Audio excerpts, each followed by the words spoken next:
السلام علیکم ورحمۃ اللہ وبرکاتہ۔ میرے پیارے عزیز دوستو، آج کی اس ویڈیو میں ہم آپ کو ایک سچا واقعہ بتانے والے ہیں جس میں ایک عورت کی شادی ایک نامرد آدمی کے ساتھ ہو گئی۔ تو اس عورت نے اس آدمی کے ساتھ جو کیا وہ جان کر آپ حیران ہو جائیں گے۔ اس لیے آج کی ویڈیو آپ سبھی کے لیے بہت ہی زیادہ خاص ہے، خاص کر کے شادی شدہ لوگوں کے لیے یہ ویڈیو بہت ہی زیادہ خاص ہے۔ اس لیے آپ لوگوں سے گزارش ہے کہ آپ لوگ اس ویڈیو کو آخر تک ضرور دیکھیں، اور اگر ویڈیو اچھی لگے تو ویڈیو کو لائک شیئر ضرور کریں۔ ایک سچی کتاب سے آپ کو یہ واقعہ بتایا جا رہا ہے۔ ایک صاحب لکھتے ہیں کہ میں ہر جمعے کو صبح فجر کی نماز کے بعد اپنے والد کے صاحب کی قبر پر جایا کرتا تھا۔ ان کی قبر پر جا کر فاتحہ خوانی کیا کرتا تھا۔ اس کے بعد میں اپنے کام کی طرف نکل جایا کرتا تھا۔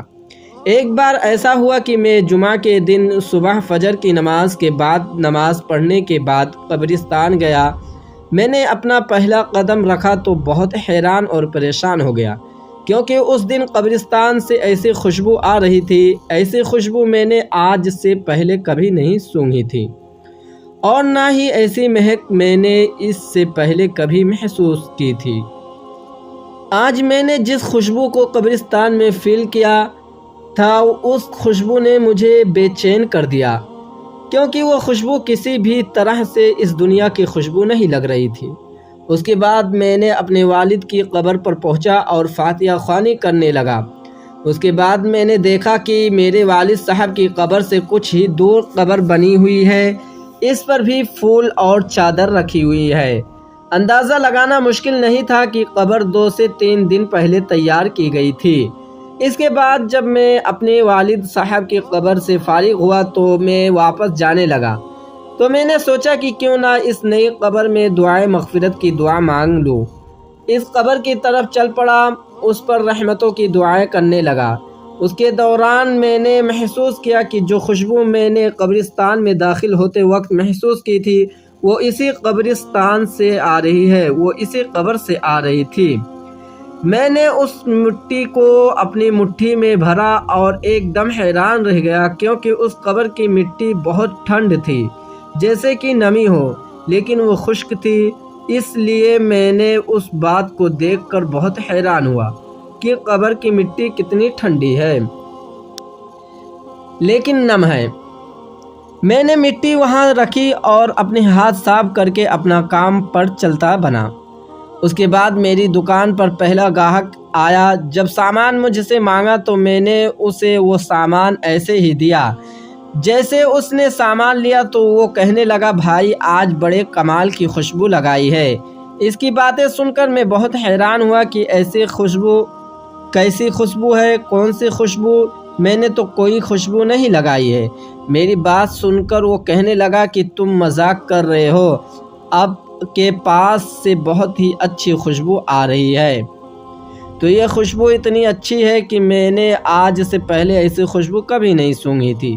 یہ کہہ کر وہ شخص وہاں سے چلا گیا۔ میں پہلے ہی بہت حیران تھا، پھر اس کے باتوں کو سننے کے بعد میں اور زیادہ حیران ہو گیا۔ سوچتے سوچتے میں نے جب اپنے ہاتھ کو ناک کے قریب لے گیا تو میں نے محسوس کیا کہ یہ وہی خوشبو تو ہے جو مجھے اپنی ہاتھوں سے آ رہی ہے، جو قبرستان سے آ رہی تھی۔ اس کے بعد تمام دن میں اس خوشبو کو محسوس کرتا رہا۔ اس کے بعد میں نے کئی بار ہاتھ دھوئے مگر خوشبو ویسے آتی رہی۔ اس کے بعد اگلے دن یعنی ہفتے کے دن نہ چاہتے ہوئے بھی قبرستان کی طرف میں چل پڑا۔ اپنے والد صاحب کی قبر پر دعائیں مغفرت کرنے کے بعد اس قبر کی جانب چلا گیا۔ میں سوچ میں تھا کہ یہ نئی قبر کس کی ہوگی، آخرکار اس قبر کے اندر کون اتنا نیک ہے، آخر اس نے ایسا کون سا اچھا عمل کیا ہوگا جو اس کی قبر اتنی خوشبودار تھی۔ یہی بات سوچ کر میں پریشان ہو رہا تھا۔ یہی بات سوچتا ہوا میں اس قبرستان میں کام کرنے والے کے پاس گیا۔ میں نے اس سے پوچھا، بھائی یہ قبر کس کی ہے؟ تو اس نے مجھے بتایا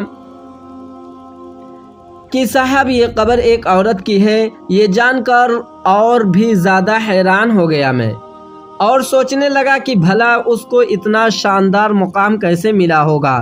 اس کے بعد اگلا دن اتوار کا تھا۔ دیر تک سونے کی عادت ہونے کے باوجود بھی صبح فجر کی نماز کے لیے اٹھ گیا۔ میں ایک دفعہ پھر قبرستان کی طرف روانہ ہو گیا۔ جیسے ہی قبرستان کے اندر داخل ہوا تو میں نے دیکھا کہ اسی عورت کی قبر پر ایک بزرگ آدمی قرآن پاک کی تلاوت کر رہا ہے۔ اور پھر میں نے اپنے والد کی قبر پر گیا اور دعائیں مغفرت کے بعد اس آدمی کی طرف دیکھا۔ وہ بزرگ آدمی بھی اس نئی قبر پر دعائیں کر رہا تھا۔ جب وہ آدمی دعا سے فارغ ہوا تو میں نے دیکھا کہ اس کی آنکھیں سے موٹے موٹے آنسو نکل رہے تھے اور وہ لگاتار سسک سسک کر رو رہا تھا۔ میں نے سوچا کہ اس کی قبر میں سونے والی عورت سے اسے بہت زیادہ شاید محبت ہوگی، تبھی تو یہ اس کی جدائی برداشت نہیں کر پا رہا ہے، اس کی جدائی کے غم میں روئے جا رہا ہے۔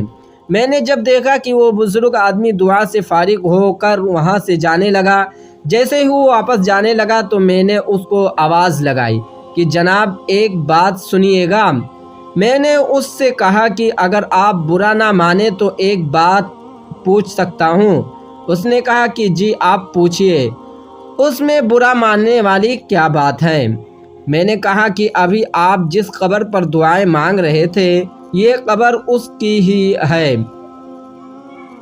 اگر آپ مناسب سمجھے تو بتا دیجئے کہ یہ قبر کس کی ہے؟ اس نے کہا کہ آپ کیوں پوچھ رہے ہیں؟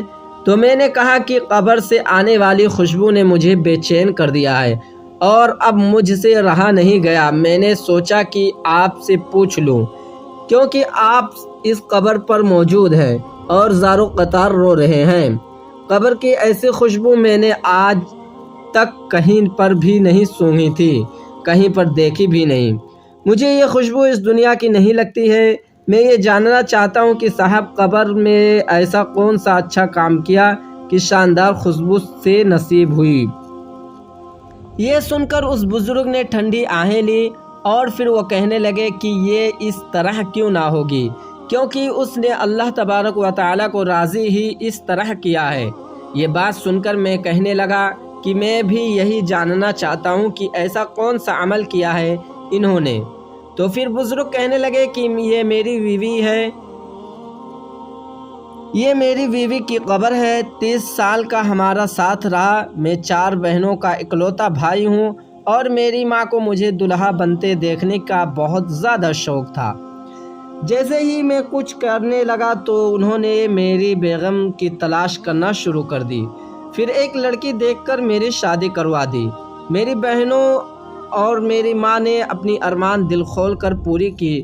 شادی کی پہلی رات اس کا گھونگھٹ اٹھانے سے پہلے میں نے اپنی پگڑی اس کے قدموں میں رکھ دی اور صاف صاف اس کو بتا دیا کہ آپ مجھے معاف کر دیں، میں آپ کا حق ادا نہیں کر سکتا، میں اس لائق نہیں ہوں کہ میں آپ کی خواہش کو پورا کر دوں۔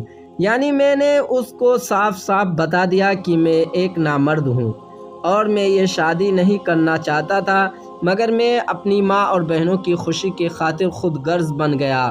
میں نے صرف آپ کی خوشی کے لیے یہ شادی کی ہے، اگر آپ چاہیں تو مجھے چھوڑ کر جا سکتے ہیں۔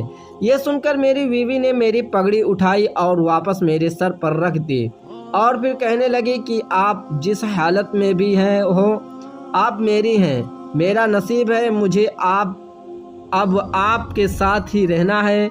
اس کے بعد میں اللہ تبارک و تعالی